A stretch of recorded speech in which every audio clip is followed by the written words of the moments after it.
అదరగొట్టే కారం రంగు రుచి ఆచి కారం పొడి. తెలంగాణ పల్లెల్లో సర్పంచ్ ఎన్నికల సందడి కొనసాగుతుంది. తొలి దశ నామినేషన్ల ప్రక్రియ ముగియడంతో ఓటర్లను ఆకట్టుకునే పనిలో పడ్డారు సర్పంచ్ అభ్యర్థులు. తెలంగాణలో మొదటి దశ పంచాయతీ ఎన్నికల నామినేషన్ల గడువు ముగిసింది. తొలి దశలో 4236 గ్రామ పంచాయతీలు 37,440 వార్డుల్లో నామినేషన్లు స్వీకరించారు. ఇవాళ నామినేషన్ల పరిశీలన, చెల్లుబాటైన నామినేషన్ల వివరాలు వెల్లడించనున్నారు అధికారులు. రేపు అప్పీళ్ల స్వీకరణ, డిసెంబర్ 2న అప్పీళ్ల పరిష్కారం ఉంటుంది. ఇక డిసెంబర్ 3న నామినేషన్ల ఉపసంహరణ గడువు ముగియనుంది. అదే రోజు పోటీలో ఉన్న అభ్యర్థుల వివరాలు వెల్లడిస్తారు. డిసెంబర్ 11న పోలింగ్ జరగనుండగా అదే రోజు ఓట్లు లెక్కిస్తారు. నేటి నుంచి డిసెంబర్ 2 వరకు రెండో విడత ఎన్నికల నామినేషన్లు స్వీకరించనున్నారు. రెండో విడతలో 193 మండలాల్లోని 4,333 పంచాయతీలు 38,350 వార్డుల్లో ఎన్నికలు జరగనున్నాయి.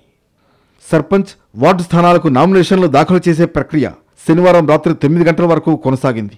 సాయంత్రం 5 గంటలకే నామినేషన్ల గడువు ముగియగా ఆ సమయానికి క్యూలో ఉన్న అభ్యర్థులకు టోకెన్లు జారీ చేసి నామినేషన్ పత్రాల దాఖలకు అనుమతించారు. తొలి విడత ఎన్నికల్లో పెద్ద సంఖ్యలో నామినేషన్లు దాఖలయ్యాయి. మరోవైపు పలు గ్రామాల్లో ఏకగ్రీవాలు కొనసాగుతున్నాయి.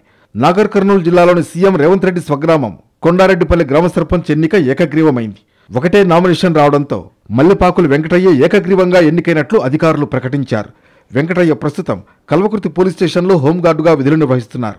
హోంగార్డుకు రాజీనామా చేసి పంచాయతీ ఎన్నికల బరిలో నిలిచారు.